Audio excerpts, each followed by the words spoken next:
Hey there. Hello and welcome back to another deep dive. Hello. Today, we're really tackling a big one. Navigating organizational change, especially now, in this age of AI. Yeah, it's huge. We've looked through a ton of information, and one thing seems really crystal clear, even with all the amazing things AI can do. It's still the human side of change that, well, makes or breaks things. That's absolutely right. And for you listening in, maybe someone who wants to get up to speed quickly, understand the different perspectives, and maybe have those aha moments without feeling totally overwhelmed. Right. This is exactly what we've aimed for. We're going to look at why change efforts still often stumble, even with AI tools available now. And what effective leadership looks like in this context. Exactly. And the proper role AI should play, how it can actually help us succeed, drawing from the research and experience out there. Okay, great. So let's just jump right in. Why are we still seeing so many change initiatives fail? Even with AI helping out, you'd think we'd be maybe getting better at this? Well, it's fascinating because the data, it still points to a pretty stubborn failure rate for major changes. We're talking maybe 70, even 80% sometimes. Wow, still that high. Yeah. And the sources we've looked at really hammer home that these failures, they're usually not about the tech going wrong. The core problems are almost always, well, human-related. Human-related. Okay, so what specifically? Can you give some examples? Sure. A major one is simply resistance to change. Now, it's easy to just label this as people being difficult, right? But what our sources really highlight is that it's often a completely natural human reaction. It might be rooted in, say, a fear of losing control, or maybe a shift in their professional identity, or even just that basic human need for stability. Yeah. So it's not necessarily rejecting the idea itself, but more reacting to the uncertainty and disruption it brings. That's a really good point. It's that feeling of your ground shifting underneath you, isn't it? So it's not just about the people on the receiving end. What about leadership? Where do things go wrong there? Leadership is absolutely pivotal. Yeah. We often see this kind of disconnect where the sponsors, the people pushing the change, they get hyper-focused on the specific outcome they want. Right, the end goal. Exactly. And they don't invest nearly enough time or energy in the actual process of getting there, and really importantly, the impact it has on the people involved. The human journey through it. Precisely. And there's also that critical issue of visible leadership. People need to actually see their leaders actively embracing the change, modeling the new behaviors. If the leadership isn't, walking the walk. Yeah, that do as I say, not as I do thing just never works, does it? Never. And what about just communication? Isn't keeping people informed enough?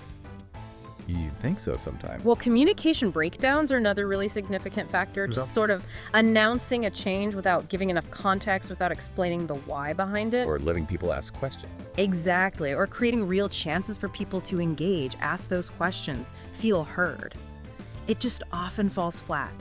People need to understand the reasons, and crucially, they need to feel like their perspective actually matters in the process. So it's way more than just broadcasting information out. It's about genuinely connecting and making people feel like partners in it. Absolutely. And that ties directly into this other issue, low readiness. Organizations, I think, really underestimate how much preparation individuals need for a big shift. Preparation like what? Well, like building awareness of why the change is even necessary in the first place, providing the right training, the resources, so people can actually develop the new skills they'll need. And feeling confident they can do it. Yes, fostering that confidence in their ability to adapt. If people don't feel equipped for whatever the new reality is, resistance is almost guaranteed. And thinking about AI, that's such a massive shift for so many roles and companies. I could easily see how that feeling of being unprepared. Oh, absolutely. And then layered on top of all that, you just have the sheer complexity of how organizations work. These are systems, right? Interconnected. Exactly. When you introduce something potentially as transformative as AI, it doesn't just touch one department, it ripples out. If that interconnectedness isn't carefully thought through, mapped out, and considered in the plan, things can get really overwhelming really fast and just derail the whole effort. Can you give an example? Sure. Think about implementing, say, a new AI-powered customer service tool. It's not just the customer service team that's affected, right? It impacts sales, it impacts marketing, IT is heavily involved. All those dependencies need a systemic view, a joined-up plan. Okay, that makes a lot of sense. So we've laid out some of the big reasons why change efforts often stumble. Let's pivot now towards solutions. What are the key principles, the things organizations should really focus on to enable real, lasting change, especially when AI is in the mix? Yeah. The good news is there are definitely some well-established principles that consistently show up in the research and, in practice. The first one, and we touched on this, is visible, sustained leadership. Back to that walking the walk. Exactly. People truly believe what they see their leaders doing, far more than just reading it in an email or hearing it in a town hall.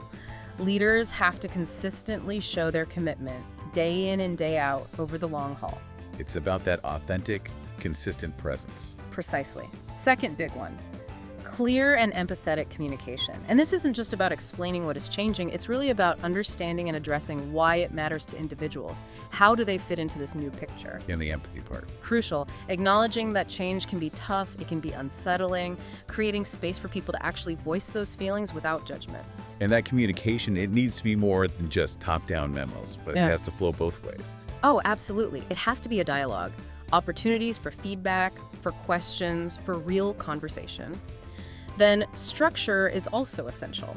Now, change shouldn't be overly rigid or bureaucratic. That can stifle things. Right. But it absolutely needs a solid framework.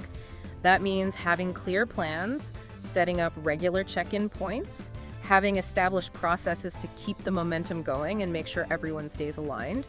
Think of it like the scaffolding on a building project. It provides support and direction. That makes sense. You need something to hold on to, some stability amid the change. For sure. Then there's the importance of tailored support for individuals. Recognizing that everyone experiences change differently, everyone adapts at their own pace, that's vital. So no one-size-fits-all approach. Rarely works, yeah. Some people might need really in-depth training, others might benefit more from coaching or mentoring, some might just need more frequent check-ins and reassurance. It's really about meeting people where they are on their own personal change journey. A much more personalized strategy then. Exactly.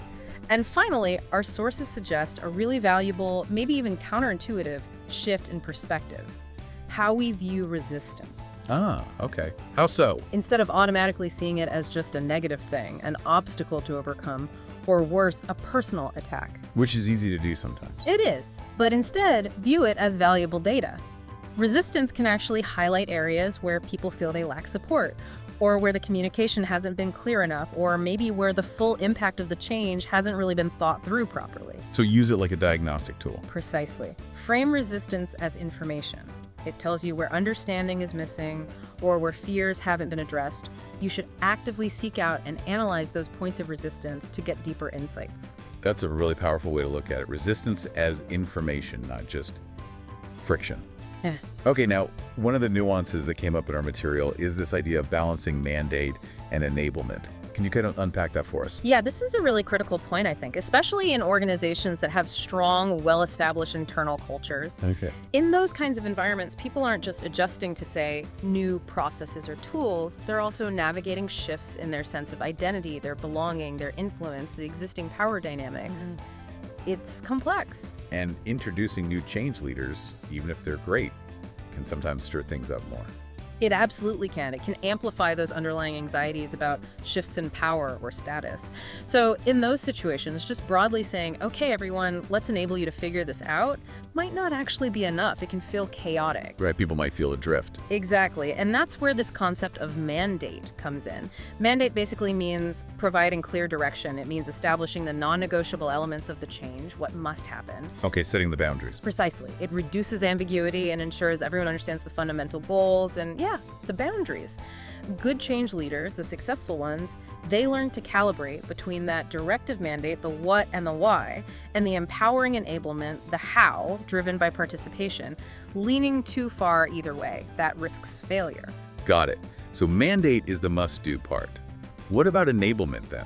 So enablement is the flip side. It's about fostering that sense of ownership. It means actively inviting people to participate, building trust, and empowering them to actually contribute to how the change gets implemented on the ground. Giving them a real voice in shaping the practicality. Exactly. And the key takeaway here is that you almost always need a balance of both. Too much mandate without enough enablement. That can lead to resentment, people checking out, maybe passive resistance. Okay. But on the other hand, too much enablement without clear direction, without that mandate, that can just lead to confusion, stalled progress, people feeling like they're just spinning their wheels without a clear destination. It really sounds like finding that sweet spot, that equilibrium, is the real art of leading change. It absolutely is. Yeah. And sometimes, honestly, the biggest barrier isn't resistance from others, but a leader's own reluctance to just be crystal clear about the direction and what's truly non-negotiable. That's a really powerful observation. Hesitancy at the top. Okay, let's shift gears now to the topic that's on basically everyone's mind. Artificial intelligence. Yeah. Our sources definitely emphasize that, look, most organizations get it. They see its importance. They see how fast it's moving. How should leaders be thinking about AI's role within these big organizational transformations? Well, the material rightly points out that it's completely normal and, frankly, understandable for people to have some reservations about jumping headfirst into rapid AI integration. It's not just being afraid of the new. Not necessarily. That caution often isn't just fear. It can actually stem from a real sense of responsibility, a desire to implement it thoughtfully and get it right. So the leader's role isn't just to blindly push for AI adoption at all costs. What is it then? It's more about cultivating an environment, a culture, where exploration and learning about AI can happen safely, while at the same time actively addressing the legitimate questions and concerns people have, facilitating that learning curve. So guiding a thoughtful integration, not just accelerating adoption because it's the hot new thing. Exactly right. And this involves a few key things, like educating people, not just the tech teams, everyone, about both the potential upsides and the potential risks of AI. The whole picture. The whole picture. Establishing really clear guidelines and governance policies for how AI will be used. And truly embedding an understanding of AI's capabilities and its limitations into the broader organizational culture. It can't just live in a tech silo. And our source material mentioned this concept of AI with integrity. What does that actually look like on the ground? Yeah, this is absolutely foundational. Using AI ethically, responsibly, in a way that builds and maintains trust. That isn't just a nice-to-have feature, it's a fundamental requirement for sustainable adoption. Why is that so critical? Because if people understand both the genuine value AI can bring and the potential risks around bias, privacy, job displacement, whatever it might be, they're much more likely to engage with it carefully, thoughtfully, with a sense of responsibility. That's how organizations move beyond just the initial hype cycle and get to a place of real maturity and confidence in how they're deploying AI. It's about building trust, not just rolling out algorithms. Maybe ensuring algorithms are explainable, fair, protecting data privacy, those kinds of things. Okay, that makes sense. So thinking about the practical side, the limitations, what are some things AI simply cannot do when it comes to organizational change? Because let's be honest, sometimes it feels like there's this expectation AI can wave a magic wand and fix everything. Yeah, and the sources are really, really clear on this. AI cannot fix a broken or dysfunctional organizational culture. It's just a tool. Okay. It cannot magically create trust between employees or between employees and leadership. And maybe most importantly, it cannot carry the emotional weight, the human side, of significant organizational change all by itself. Change, at its heart, is a deeply human process. It requires empathy, connection, understanding, things AI, frankly, can't provide on its own. And that is such an important reality check. So the future of transformation, it really isn't solely about the technology then, is it? Not at all. The consistent conclusion from the material we've analyzed is that the future of successful transformation is fundamentally human-led, even while being tech-enabled. It has to be driven by clear intention, by a deep understanding of our purpose, our organizational goals, our values, not just by the sheer novelty of innovation for innovation's sake. Okay, fantastic. So as we start to wrap up this deep dive, what's the single most important message you want our listener to take away about navigating change in this AI era? I think the core message, the central theme, is that successful transformation, especially when AI is a big part of it, absolutely depends on maintaining a strong, unwavering focus on the human element. It really is about thoughtfully weaving together these technological advancements with leadership that is effective, yes, but also empathetic. It's about communication that is clear, consistent, and two-way. And it's about providing genuine, tailored support for the actual individuals who are living through the change. Some incredibly valuable insights there, really practical too. And as you, our listener, think about these challenges in your own world, maybe in your team or your organization, here are just a few crucial questions to ponder, drawing from our chat today. Are you being truly clear, truly transparent about the changes that are happening or being planned? That clarity is key. Are you providing enough support and the right kind of support for your people, really going beyond just focusing on the new processes or the tech itself. Meeting them where they are. And finally, are you guiding the adoption of AI with real wisdom, with ethical considerations right at the forefront, rather than just chasing speed or efficiency above all else? Because ultimately, this whole journey of transformation, even with amazing tools like AI, it really is about making intentional, human-centered progress. Thanks so much for taking this deep dive with us today. Thanks, everyone.